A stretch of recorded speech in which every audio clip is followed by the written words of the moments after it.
Hello, everybody. Welcome. On behalf of BMAC and our partners, the National Research Council Industrial Research Assistance Program, I'd like to thank you for joining us today. So my name is Sean DeVries. I'm the Executive Director of the Battery Metals Association of Canada. And it's my pleasure to welcome you to our Mining Innovation Showcase series. So today our topic of focus will be Canadian lithium, the future of domestic mining. So I'd like to remind everybody, please mute your line on your end to avoid any background noise. Feel free to use the chat function if you have any questions throughout the presentation. And we're going to take some time at the end to address as many of those as we can. Of course, if you require further information or are looking for connection to one of our participants, you can contact myself or Alexandra and we have to follow up on that as well. So I want to start by acknowledging that I'm joining today from Barrie, Ontario, which is the traditional territory of the Anishinaabe people, which include the Ottawa, the Ojibwe, and the Potawatomi nations, collectively known as the Three Fires Confederacy, and also the Wendat Nation Huron. So for the flow of today's events, we're going to shortly turn it over to our guests from Mangrove Lithium for their feature presentation. That's going to be followed by some Q&A. And then at the top of the hour, we're going to begin our lightning presentations by 3 IRAP clients on their businesses and technology solutions. So of course, I'd like to extend my thanks to IRAP. This technical symposium is made possible by the financial contribution from the mining sector team at NRC IRAP, which is the National Research Council Industrial Research Assistance Program. If you'd like to connect with NRC IRAP, please contact Peter Howell. You can see his email address on the screen there, and Alexandra will put that into the chat as well. We have a great group of participants with us today from a number of different organizations right across the sector. So I'd like to thank all of you for joining and wish you a warm welcome. And now moving on to our presentation. So I'm pleased to be joined by our experts from Mangrove Lithium. We have Meredith Adler, the Business Development Director, North America and Europe, and David Novitski, the Director of Government Relations and Funding. So Meredith and David, I'm going to turn it over to you now. Great, thanks so much, Sean. And I'm just going to go ahead and share my screen here. Alrighty, I think that's all started. So as Sean said, I'm Meredith Adler. I'm the Business Development Director with Mangrove Lithium. And so I'll be going through a bit of a presentation on who we are as well as where we sit in the market. And my colleague David here is much more technical expertise than myself. And so he'll be taking us through a bit more of what our technology is and how that works and what the advantages are here. So to give you an idea, first of all, as an overview of who we are as Mangrove, we are a lithium refining technology company that works with an electrolysis system. And so one of the key advantages of our system is that we can work with multiple different types of inputs. So we look at brine, hard rock, DLE, clay, as well as the battery recycling and CAM manufacturing processes, both using those waste streams and battery recycling to recover more lithium. So as I said, David will go into that more in the second half of the presentation, but just wanted to orient you to where we are within the lithium space. To give you a little bit of history of us as a company, Mangrove was actually first established in 2013 out of a lab at UBC, and actually our CEO's PhD thesis turned into a company, which is pretty neat. And so we're a very proud Canadian company working to establish the technology here in Canada. Through our history, we first established our pilot plant in Vancouver in 2019 and have achieved really great commercial results with that. And have won the backing of both BDC, Breakthrough Energy, which is the Bill Gates-led venture group, as well as BMW I Ventures. So that's a little bit of our history and where we've come from in terms of how we've established ourselves as a company here. So our headquarters are primarily in Vancouver, but we are looking at projects around the globe and across North America. And just to give you a little bit of an idea of where we sit in the supply chain as well and what some of the advantages are to help frame the market context. The biggest difference for Mangrove Lithium within our supply is that by using electrolysis, we're essentially using electricity to replace chemical inputs that would be done with other lithium refining processes. And so one key advantage to think about as we talk about the Canadian market or North American market is that we are an easier to place technology because there are lower inputs from a chemical side, also far fewer waste products to deal with, or actually really zero waste products to deal with as we work with our tech. But to give you a bit of an overview of why we think refining is so important, I think right now we all know that critical minerals are becoming more and more kind of scarce. It's also incredibly important to EV adoption and the energy transition. We definitely can't have the energy transition happen without affordable but also secure supplies of lithium. And so one thing we think about a lot at Mangrove is really the challenge we're up against in terms of refining and processing. So this graph here shows really the evolution of the refining market over the last 50 years. And really what you're seeing is that it took us 50 years to get to where we are today, but much of that lithium that has been processed so far has really been for ceramics, glass, grease markets. And so it's actually relatively new that we're looking at battery grade lithium refining and really being able to consistently produce that level of product to enhance the way that we can produce EV batteries and meet this demand for EVs. And so what we're seeing is a really large gap in refining globally for refining and refined products. Also within the traditional system, as David will talk about a bit more, it is more and more challenging to hit that battery grade because of the chemical inputs into it, whereas a system like Mangrove's has far fewer inputs to deal with and much more consistency within the battery grade refining. The second issue that is really pertinent to North America and Europe, as well as especially Canada, is really how lithium refining has been done to date. So of that expertise that exists, the majority of that is found within Asia and the vast majority of that within China, with about 80% of lithium today being refined in China. And so this map shows a bit of the trade flows, if you will, around where lithium is being mined, but then how it really primarily passes through China in order to be made into usable, especially battery grade materials. And that is once again through a really chemically intensive process that is quite specialized there. And so the big risk here is a fewfold. One is really the geopolitical risk of, since we're calling this a critical mineral and it is a critical supply chain for not only our energy transition, but really how we're going to move forward with our economy, it is a big risk to have that all tied up within one country. And I know we all probably saw about a month ago when graphite exports started to be limited from China. These types of things can happen. And so domesticating the full supply chain of lithium is very important. So there has been a lot of emphasis on mining and other opportunities here in Canada and elsewhere, but we really see refining as a missing piece that is a really critical middle piece, because if you're mining in Canada, but still having to ship it elsewhere and then ship it back to create a battery, that's not really the sustainable supply chain you're looking for from a supply security perspective. We're also kind of seeing that as a big sustainability issue in terms of the amount of transportation and shipping going into lithium right now to move supplies around the world, whereas we could be domesticating supply chains or at least concentrating them within North America. And so the market opportunity for this is still quite large. We see the refining component as at an estimated about $52 billion by 2030 in terms of where electric vehicle demand is going. And I think something I actually saw on a webinar just this morning, so I'll state it, is, it used to be that, even in 2015, let's say just about 10 years ago, about half of the market was going to electric vehicles and about half was going to other lithium products.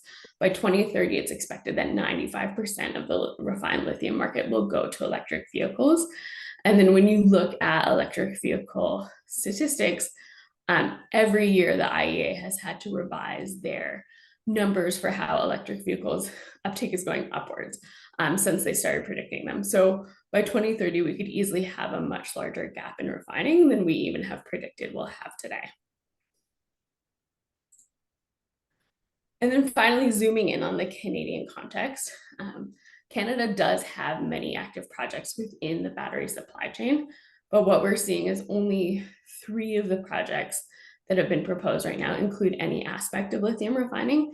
Most of that is still at a very smaller pilot scale as well. And so, and a lot of that still is also using a traditional process that can potentially be harder to site, and maybe less sustainable in the long run. And so that is one thing that we're really emphasizing, is the need for Canada and North America to really de-risk new technologies and new ways of looking at how how we're going to move forward with refining. And I think, and besides risk, I think really put an emphasis on homing the whole supply chain here within North America, and making sure that we have that security of the supply chain. And so with that, I'll go ahead and turn it over to my colleague, David, to talk a little bit more about what our solution is given this market context. Thanks, Meredith. Hello, everyone. I just wanted to say thanks, Meredith, for that great backgrounder, and thank you, BMAC, and thank you to everyone, 50 people who are here this morning or afternoon for you. So I'm David Novitski. I'm the Director of Government Relations and Funding here at Mangrove Lithium. I've been at Mangrove for 2 years, and my background is mostly technical, so electrochemistry. So I started in the technical side, and I moved over into trying to help support scale and commercialize the technology. So Meredith, can we go to the next one? So Meredith showed this in a previous slide, where we sit in the battery supply chain. I think it's just important to kind of contextualize. I'm sure most people here are at least aware of how it kind of works, but just to give the background is that, you have different varieties of extraction of lithium. And frankly, you can even say battery recycling is a form of extraction. It's a kind of a mining system as well.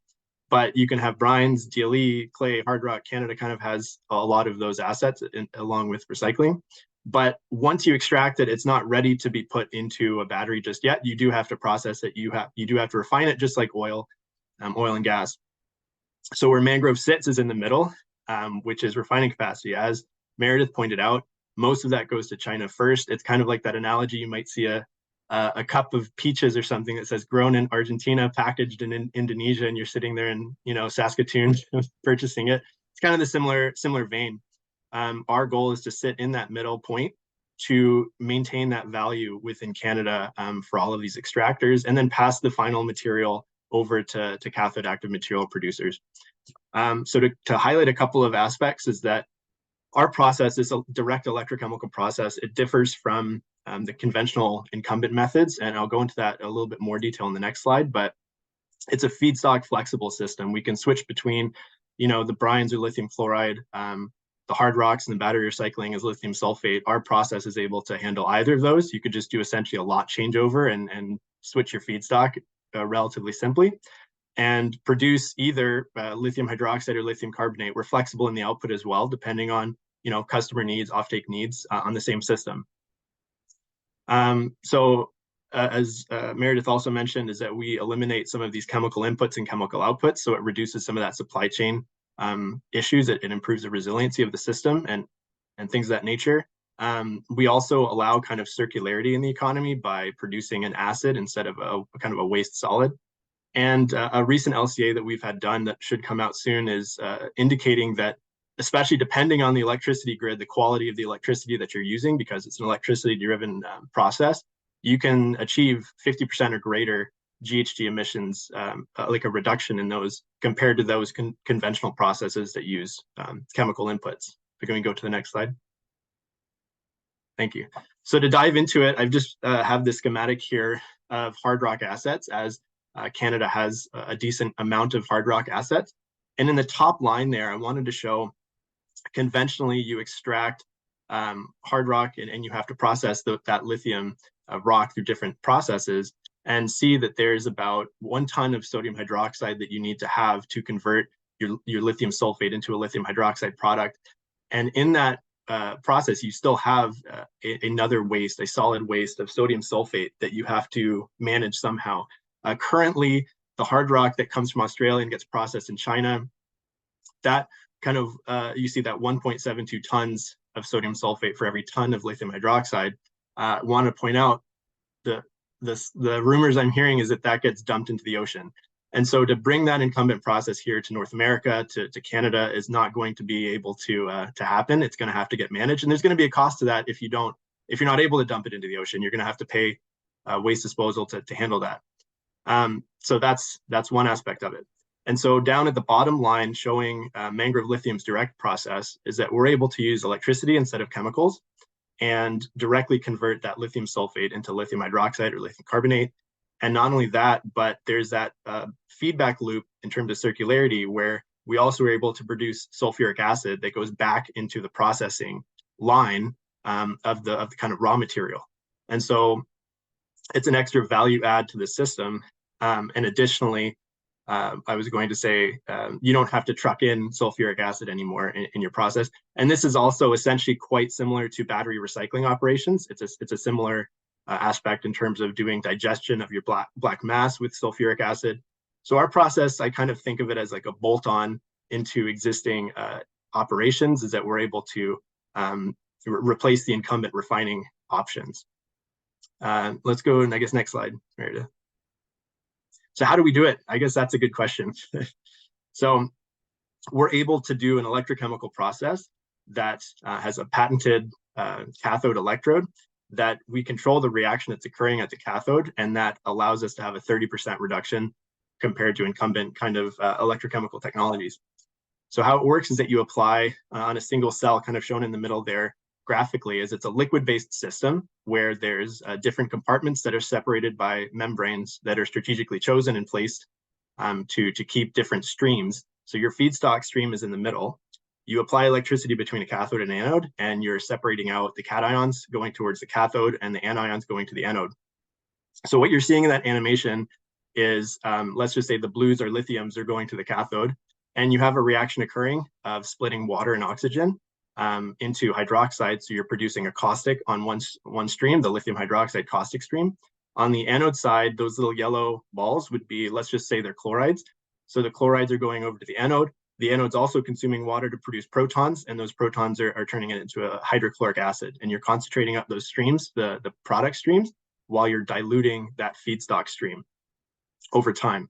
Now, our real unique differentiation is that oxygen or air breathing kind of cathode. That significantly reduces the voltage and energy consumption overall, like I said, about 30%.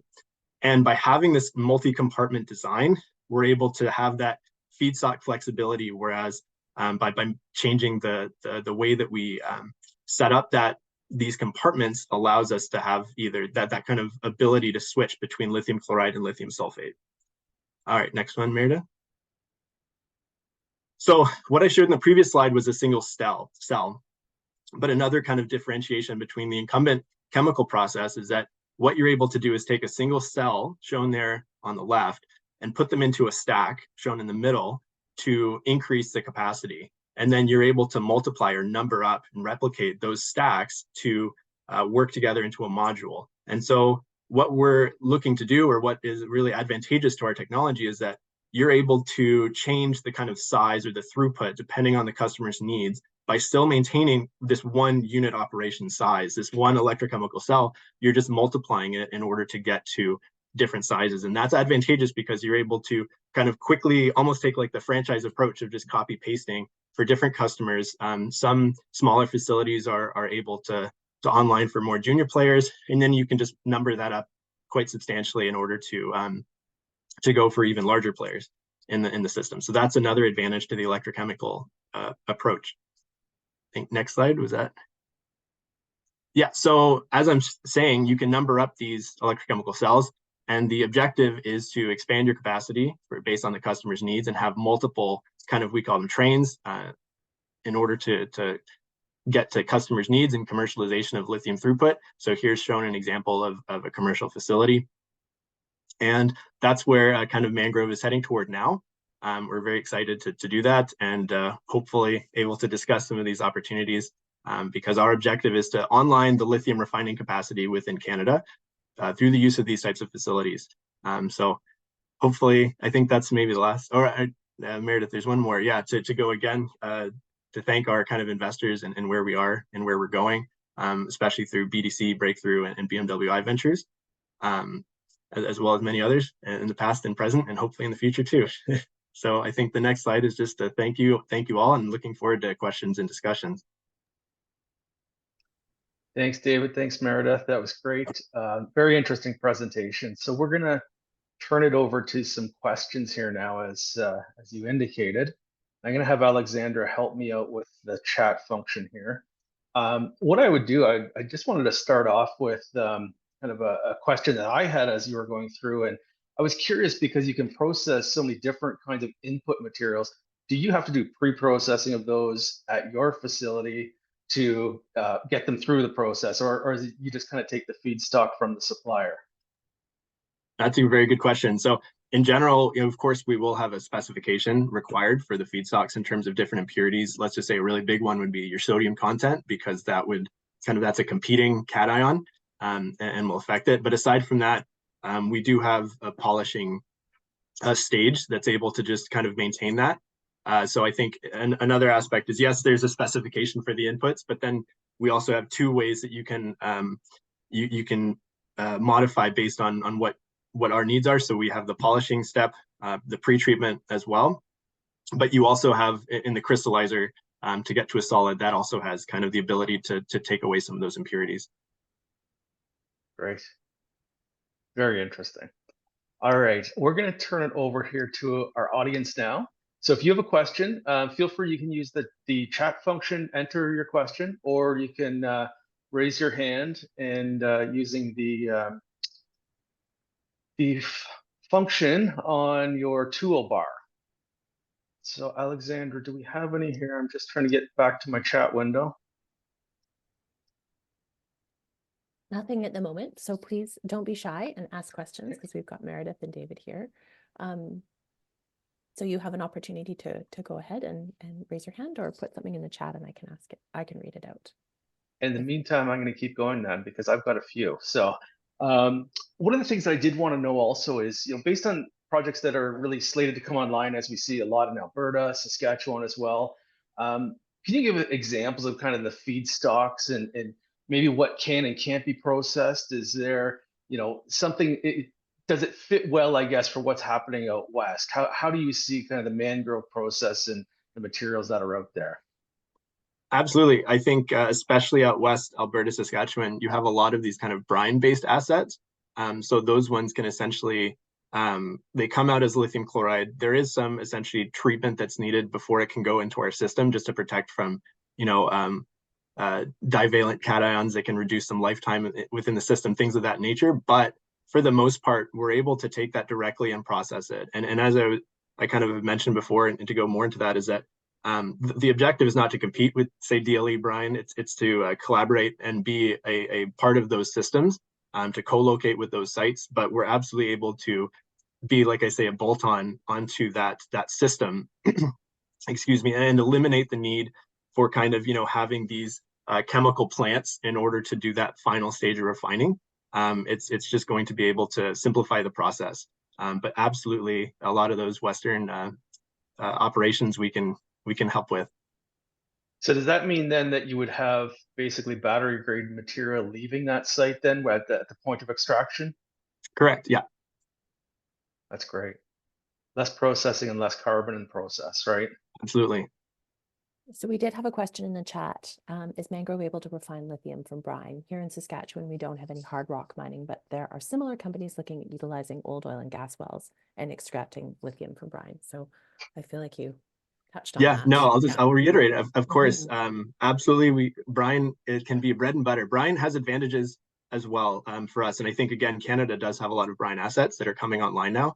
And I think one of the benefits with our system is the ability to be kind of modular, so that it doesn't need to be a very large plant, a lot of kind of planning in those terms. So look forward to meet with some of you guys.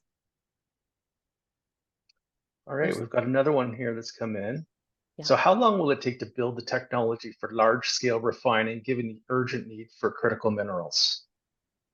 I can take this one, David. I think just like any industrial process, I think our construction process is between 12 and 24 months, depending on the size and scale and complexity of the project. But as David mentioned, the advantage to our process is this numbering up system. So it's the same, it's one electrochemical cell that's stacked over multiple times. So we actually don't have the scale of engineering risk that you would typically have from an industrial process. And so, you know, we could start on building a larger scale facility, you know, tomorrow if we and we are actually in fact working on a few industrial scale facilities at the moment. And because of that ability to stack, does that make it easier to start with a smaller footprint and then add on as perhaps, you know, additional material streams come on board? Yeah, and that's a big advantage that a lot of our clients see actually, and that I think is also a real advantage to the Canadian market as it gets established, is we are able to, for instance, plan for a 15,000 ton facility, but build it in 3,000 ton increments, let's say. And so you actually can spread, unlike most processes, you can spread out that CapEx over time. And scale up the refining facility as you scale up your DLE operation or your battery recycling, whatever it might be that you're working on. Great, less risk in that process as well. Yes. All right, so in terms of demand for the technology in Canada and North America, kind of what are you seeing on the demand side right now? And you talked a little bit about this, certainly co-locating with some of the mining sites. What about battery manufacturing sites, recyclers as well? Is there opportunities for use of the technology there? Yeah, so in terms of battery recycling, there are definitely opportunities for technology there where we're working with a few clients around battery recycling operations. And I think, and it's the same thesis really, in that we can plug in well to those operations and scale up as those operations and the supply of recycled battery material scales. I think in terms of demand, there is a large amount of demand for lithium refining. And I think one thing that's interesting is that North America actually does not have any independent lithium refining plants at the moment.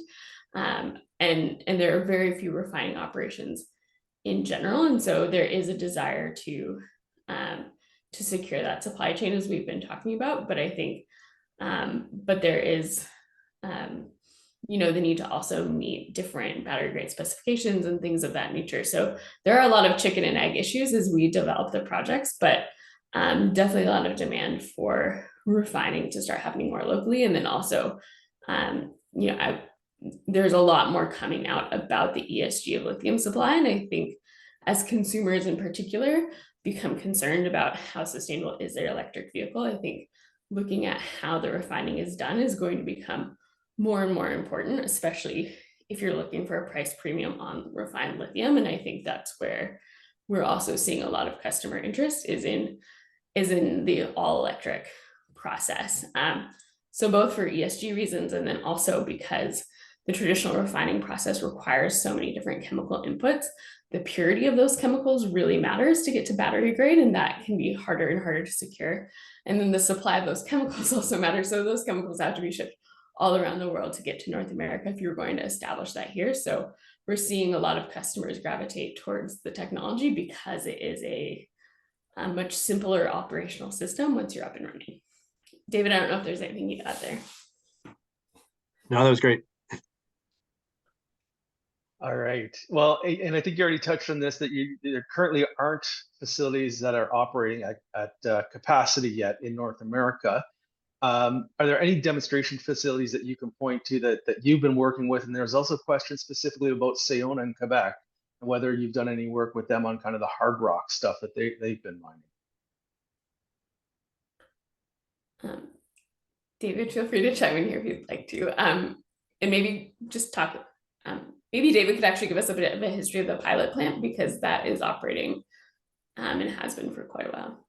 Sure. Yeah. So I can't go into specifics on people we are not working with. That's more Meredith's ball game. But for me, yeah. So we have a pilot facility that has been deployed in Delta, BC since 2019, and with that facility, we've been able to kind of do qualifications for customers with their own feedstocks, and so that's one of our demonstration sites. I guess we could point to that as a Canadian demonstration site for lithium refining.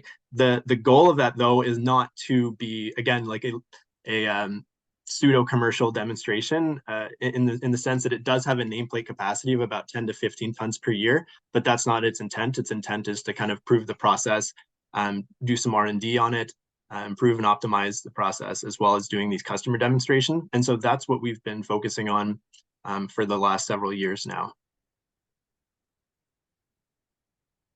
Great. So this technology, we know that there's some other technologies out there. One example given is Summit Nanotech. They're doing some things. So how are the technologies either similar or different, or are they competing with each other? So the technologies kind of, there are, I guess you could say, competing technologies with incumbent versus like electrochemical processes. But I think to point out again is that I would say those are the two ways of doing it, right? You either are adding chemicals to the system, which I think is maybe not as sustainable because you have increased supply chain and all these things. But the electrochemical method is another kind of competing method that we have. There's different ways of doing it and configuring it, absolutely. My view, though, is that it's, we have a critical need at this point to have domestic refining capacity. So any technology that can get online quick that's good, in my opinion. I think that there's enough appetite for everyone, in my opinion, in terms of the lithium demand and in terms of supply chain constraints. So for in this case, I think whatever technologies can be deployed, it's a good thing. All right. What about the specifications for the feedstock then? Again, is various feedstocks, is there certain lithium concentration? What about other contaminants that could be in there? Yeah, I see that question. It's a very good question. So in general, you're going to want to, of course, increase your lithium concentration as much as you can and decrease everything else. But I would say, again, if you have something like a 1-to-1 ratio of lithium to sodium, it's going to become problematic because those sodiums are going to come across into the system and you'll have essentially roughly like a 50-50 mix of sodium hydroxide and lithium hydroxide at the end. So you can tolerate a certain amount of lithium, of sodium and potassium in the streams, in that feedstock stream. But the goal, depending, of course, on, say, I'm assuming this is from a brine or DLE or geothermal company, is that the goal is to remove the sodium as much as you can through different means, and potassium. The same thing with the divalent cations I see in the question there, is that those should be removed. But I will say we have our own specification. Of course, reach out to Meredith, myself, or someone in the organization, and we can talk more about it. But what I will say is that we have done a lot of customer demonstrations, and even on our end, we're able to take their feedstock, do a little bit of polishing and pretreatment, and come out with very positive results in terms of achieving battery grade lithium hydroxide without too much hassle. So it's possible. I don't think we've discovered anything just yet, except for one time we had a stream that was something like 10 times more sodium than lithium. I'm sorry, we can't really polish that off. There are some limits, right? Yeah, there are limits. All right. So a sizable number of hard rock lithium projects in Canada have announced intentions to pursue vertically integrated operations. Is there a way to pursue collaboration in a way that most effectively leverages capital and expedites product to market? Can Mangrove's process help to address the technical challenges of processing material from different ore bodies together? Meredith? Yeah. So I would say we definitely see really large opportunities for vertical integration. I think especially within these Canadian projects, creating an all-Canadian supply chain is very important to us. And so that's exactly what Mangrove is meant to do, both for hard rock and for any of the DLE providers. Similar to the last question, we really can plug in just about anywhere to do that refining, either on site or locally, to battery manufacturing and things like that. And so that is something that we think would be advantageous, and I think it is very capital efficient as well when folks do vertically integrate, because the capex of the project can be greatly decreased once you're looking at shared power and utilities, all kinds of different things. So planning to plug in a system from the beginning is really advantageous to lowering the cost of an overall extraction to final product site. Okay. And what's really the biggest challenge, I would say, to get the process going? And is financing typically an issue? And where do you see kind of the successes happening? Where's it first going to happen, perhaps? Yeah, I mean, in terms of challenges, I think financing is always a question, and I think that is one that within how mining and other operations are being financed right now, it's something to think really critically about. In that, banks do prefer processes that have been around for 40 years over those that have been around for 10, and so I think really making an effort to foster those collaborations and start to move forward these processes like ours that are de-risked but need to scale and need to have more implementation is definitely a challenge. But I think we are starting to find the right partners on that. And I think within the Canadian ecosystem, what really needs to happen is a bigger emphasis on how do we, frankly, like build the full Canadian ecosystem and really put a pin in it and say that that's a goal, to have the most sustainable lithium being refined here and being produced here to complement all the other things that are happening within the battery supply chain. David, is there anything you'd add there? No, I agree with that fully. The Made in Canada system and the support to achieve that, I think, is going to be important towards kind of the first success in this process. Okay, pardon me. So there's a question here about the energy efficiency of the system, and you mentioned it, using energy instead of the chemicals, or electricity rather. So can you talk a little bit about, what is the energy efficiency for that over other systems? Sure, yeah, it's a good question.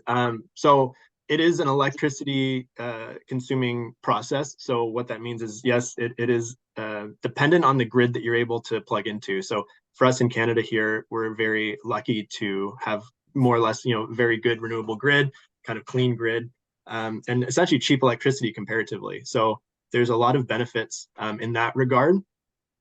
Now, the thing that I think I've said about less energy in general is that while you do require electricity, overall, the energy efficiency is improved because you have to consider all of the different steps in that chemical process, the incumbent process. So even though, yes, it's electrically intensive, you still have those reductions as well. There's another aspect is that by using this cathode, that is our proprietary technology, that also reduces further just the inherent voltage that is needed to drive the reaction compared to conventional electrochemical technologies that are kind of, I guess you could say, competing electrochemical technologies. Some of those cathodes kind of off the shelf, they just split water. They don't do oxygen splitting. And so that's where that energy efficiency is also gained versus competing electrochemical technologies, not just chemical technologies. Okay. Yeah, and we hear a lot about organizations wanting to build in Canada because of the supply of energy and clean energy. So that's an important input in the process. You mentioned the lithium feed and being flexible, of course, but is there an ideal or a preferred feed source that would be, I guess, easiest to produce, most cost effective? I would say we don't have essentially like a preferred feed source. I'd say any lithium is good lithium, but it does depend on the specification, of course, right? In terms of how dirty it is. Obviously, you don't want any kind of any biomaterials or any solids, anything like that. It's really the quality of the material, but the type of feedstock is whatever you've got. And really where things vary, I would suppose, is in the pre-treatment process and how much of that's all very possible and simple to figure out. It's just how much of that do you want to add to the CapEx. And one thing I would mention is there is the opportunity also to refine different types of feed like sulfate and chloride in the same system, which is a good advantage for looking at batching together different projects. Okay. And in terms of waste from the process, I think you mentioned that there aren't waste, but is there some residues, anything else in the cells that slime produced, as the question is asked? There should not be. Something is wrong if not. But no, I just would point back to the aspect of pre-treatment being key to ensure that there are not things. So it's an electrochemical process. So any electrolysis process, it's the same boat, is that any impurities that go in there, solids included, it can degrade the material. It can either cause premature failure or just overall just material degradation, which increases, say, energy consumption. Say there's what you call it kind of pores clogging in the system. So in general, you just want to make sure that it's a high quality feedstock going in there.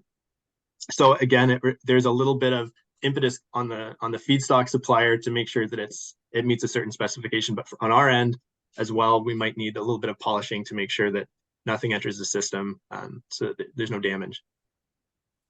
Okay. All right, so we have one last question here. Oh, maybe we've got a couple. So this one's about electrode and membrane materials. Is there any specific requirement for the electrode and the membrane? 100%. And that's about all I can say about it. No, there are definitely, that's, I think, one of the advantages that we have, the expertise that we've developed over many years of R&D, is that we have these strategic membranes. We know exactly what works, what kind of doesn't work, what works better, and how to tailor the electrodes as well, and the materials, their construction, their configuration, all of those things, to kind of optimize the system. Yeah, so we definitely do, but that's all. That's the secret sauce, right? Yeah. All right. So do you have to tweak or change the membranes or the electrodes or current according to the feedstock? And what about the lifespan of the processing module? So I can speak on the lifespan. Lifespan is good, long, but I'll say that in terms of the feedstock, there can be a configurational change. It's possibly yes. Okay.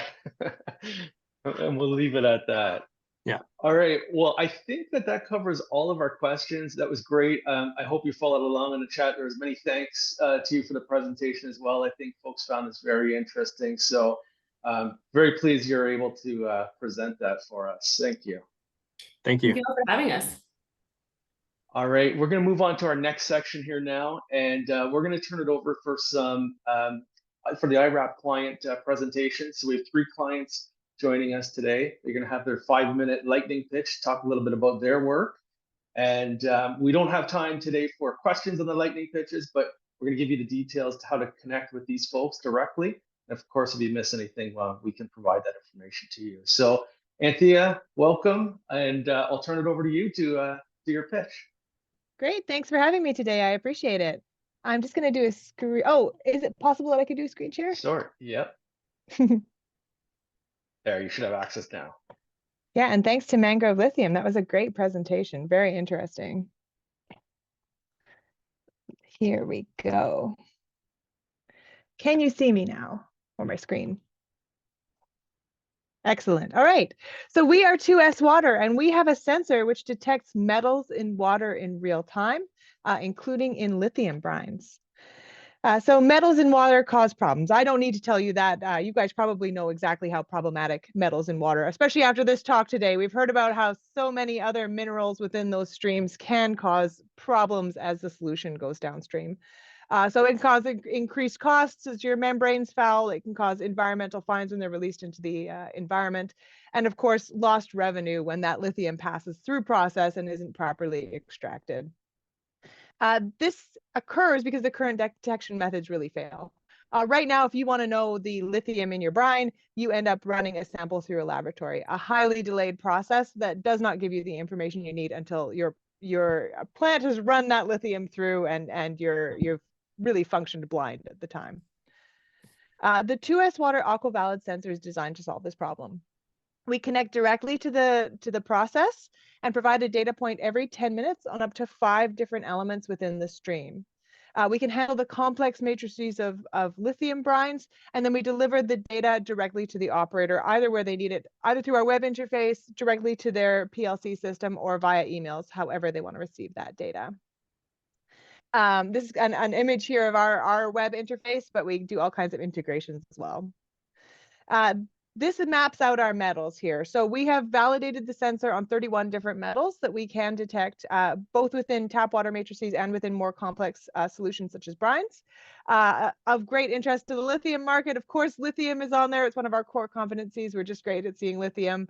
We can also see the calcium, the magnesium, the potassium, those other elements of interest that affect your processes going downstream. We're a very interesting place on the competitive market. We are the only real-time, high-resolution multi-element sensor. So we provide a data point that really doesn't exist right now and is absolutely absolutely vital for these up-and-coming extractive processes, which rely upon that data. Our objective is to step into these processes before they go out of spec, allowing you to keep your process running nice and smooth, protecting your membranes and increasing your extraction at the output. Here's a bit of our real world data. So this is an effluent event that we detected in the spring of 2022, where we saw zinc coming through a water treatment facility to the output. So it gives you an idea of what some real world data looks like. And here's some consistency data that we generated running lithium brine through the machine. So nice, consistent results over time that we see. We have three kind of major applications. One is effluent monitoring and tailings, so making sure that your output water is safe. The other is machinery maintenance, so the input water to your machinery, like your boilers.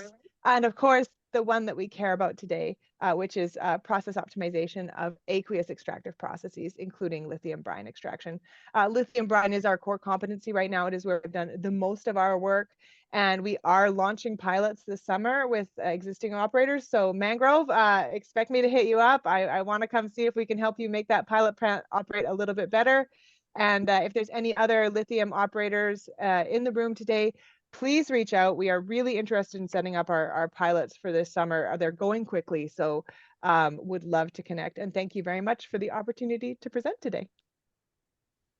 Thanks very much, Anthea, and 2S Water for joining us and presenting. And what a great fit that is with our earlier presentation. So next, I'm going to turn it over to Ryan. Ryan, if you have some slides, you can feel free to share. Everyone should be able to see that. All right. Yep, we got it. All right.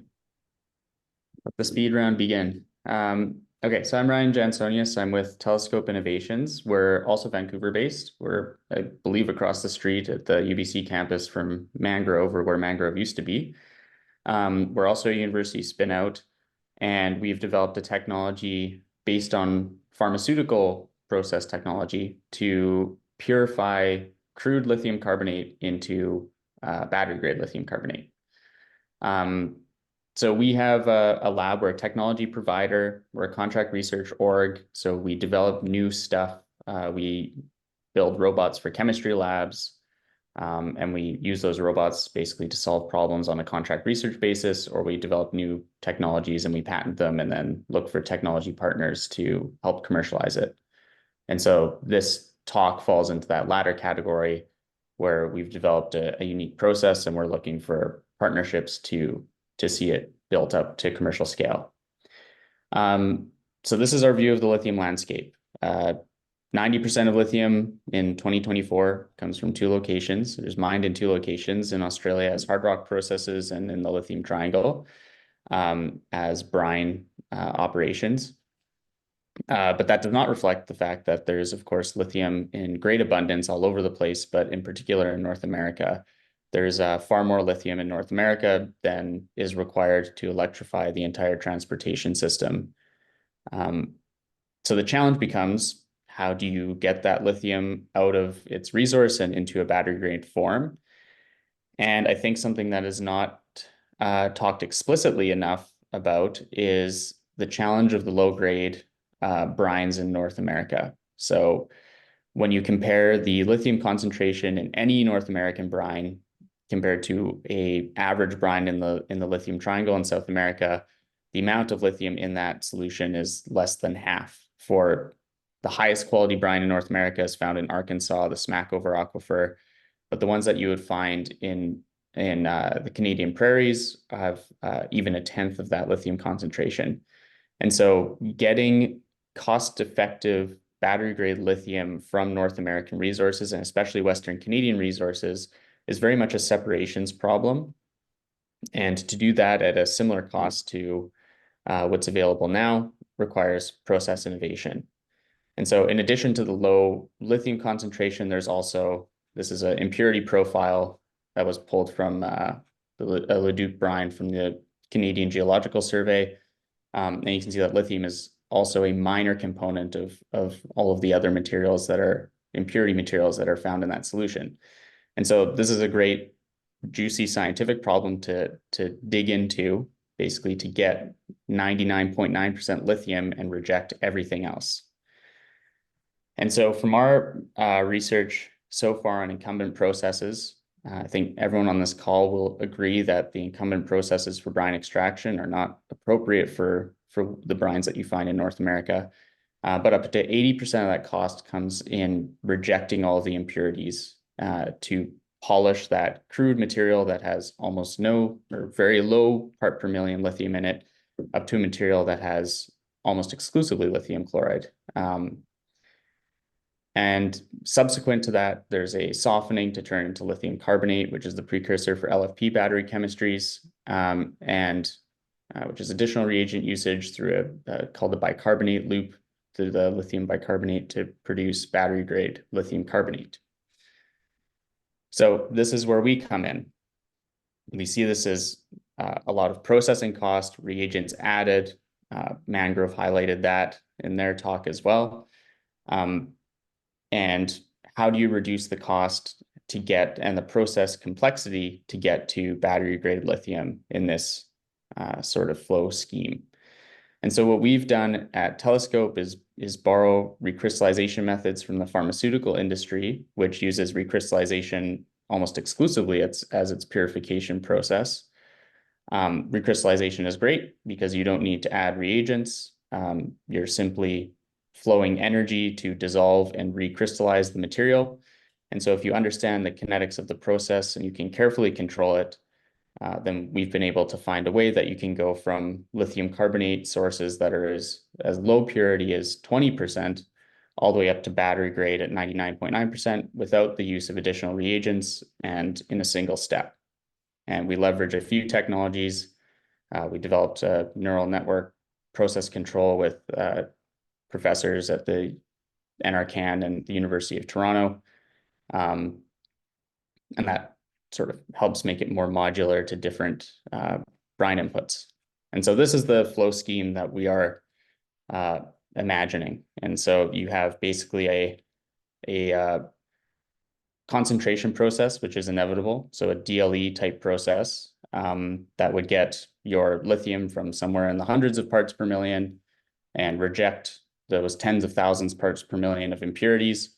But you can start with a much lower grade of lithium chloride, carbonate it directly, and then through this single step recrystallization, go from that as low as 20% lithium carbonate all the way up to battery grade lithium carbonate.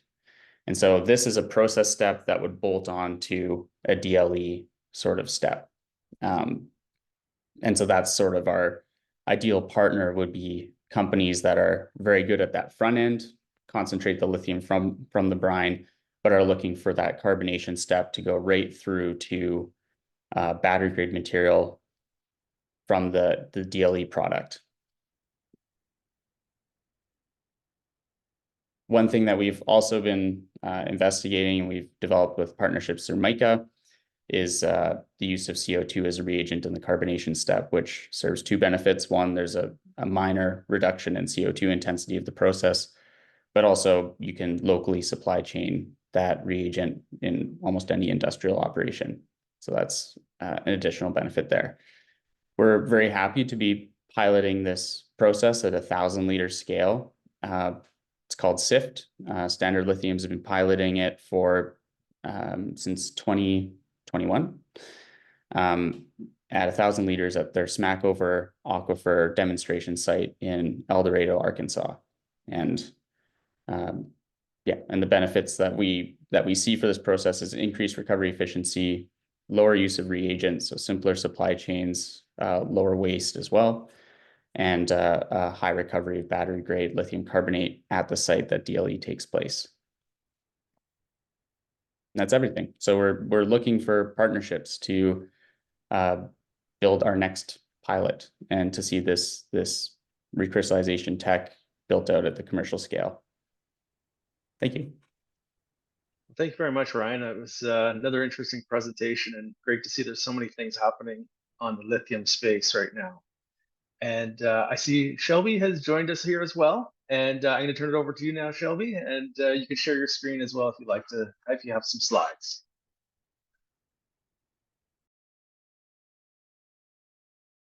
And thank you for inviting me here today. So I'm going to share a bit about RockMass Technologies. I am the CEO and co-founder, a bit different from some of the companies that we've had seen already, but some common threads. RockMass was a spin-out company, is a spin-out company from some IP that was generated at Queen's University. And what we enable is for geologists and engineers to be able to make safe and more efficient decisions in mines around the world. And we are headquartered in Toronto. We also have an office in Vancouver. And what I'll share today is our solution right here on the left-hand side. And so we all know that mining has this big opportunity to power the clean energy transition. And that's going to come from three themes, from finding more sustainable approaches to do mining, through implementing technology, and of course, keeping everybody safe with safety at the forefront. And so if we look at what's happening today in mines all around the world, we have very sophisticated chemical processes. We have sophisticated semi-autonomous vehicles. We're electrifying those vehicles, but the engineers and geologists are still making decisions that are million-dollar decisions every day off of a pen and paper sketch. So this is on the left, an actual photo that a geologist has drawn to determine if that quartz vein is ore bearing or not. And with better geological information and geotechnical information, there's three ways that we can benefit. One is through just having higher throughput through grade and profitability, through hauling less rocks, crushing less rocks. This is one of the most energy intensive parts of the mining process. And of course, from a purely financial perspective, the faster we can extract minerals, the faster the payback period. So RockMass will be the vision for geologists and engineers in mines of the future. We will allow them to sit in centralized locations and make expedited decisions off of information that's being automatically fed to them, that's coupled onto autonomous equipment underground. Now, where we are today and where we're going, so we have a lightweight hardware solution. It's modular. We use 3D sensors that are used in a lot of robotics applications. And a geologist uses this underground in their hands every single day. Now, as we evolve and go through the smart mining transition, these pieces of equipment can be bolted onto larger trucks and hauling equipment, and this information will be transferred in real time. We offer this hardware solution on top of a software that enables the geologist to identify and map in real time and produce these 3D geological data sets, which is a really big improvement from the sketch that we see right here. There's a few things that differentiate us from any other solution, but one is our patented approach to obtaining numerical information in an area that's very difficult underground, where positioning and knowing where you are and where the ore body is challenging. And so this is patented. And then we have novel approaches around the localization and data collection to support this. But where we really differentiate is our time and market and our partners. So we work alongside all downstream major software solutions so that engineers and geologists can make decisions in software that they're already using. And we have working relationships with some of the major equipment manufacturers to enable our vision to come to market. On our client side, we work with some of the largest companies in the world. We have a strong footprint in North America, but we also export to major mining markets like Australia and Europe and into South America. And so if you want to check out some of our case studies in more detail, we have them online on our website and on LinkedIn as well. And I think what's most interesting is that we do work across any kind of underground market, but we do see this strong pull for companies that are mining critical minerals to be technology adopters as they face these pressures. And so as a last part of the presentation, I'll just go through a few examples of how our solution is used in various mining locations. So the first one is for geological mapping. So a geologist will be responsible for doing this every single day. And there's really 4 parts of the workflow. We capture a 3D colored data set for them. We identify and annotate any type of geological or structural safety features. We can add metadata onto this so that it can be searchable, it can be attributed in any type of industry standard software, and we calculate numerical measurements off of spatial information underground.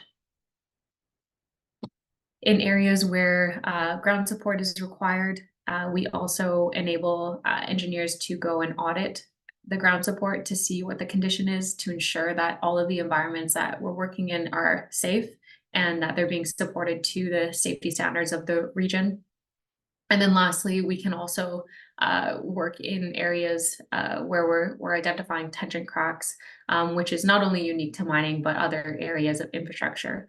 So very happy to chat further if anyone's interested in learning more about these solutions. And thank you very much. All right, thank you, Shelby. Very interesting, as you indicated, a bit of a different vein of technology, but very interesting nonetheless. Yes, thank you. All right, I'm going to go back here, try to get a screen going. Okay.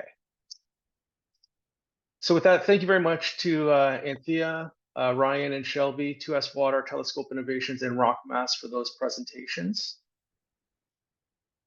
Before we close here, I just wanted to remind folks a couple things. Some of the resources that we have, BMAC has available on our website that you may find useful as well, and better understanding some of what's happening across the battery value chain. So the first thing is our interactive battery ecosystem map, which you'll see on the left-hand side of the screen there. So this is version 2. If you haven't been there recently, you may not have seen this updated version yet. I encourage you, please go to the website and take a look. You can see the different organizations that are operating across the battery value chain in Canada and the specific segments they're operating in. We have some additional data points for organizations as well. So there may be some new information there for you.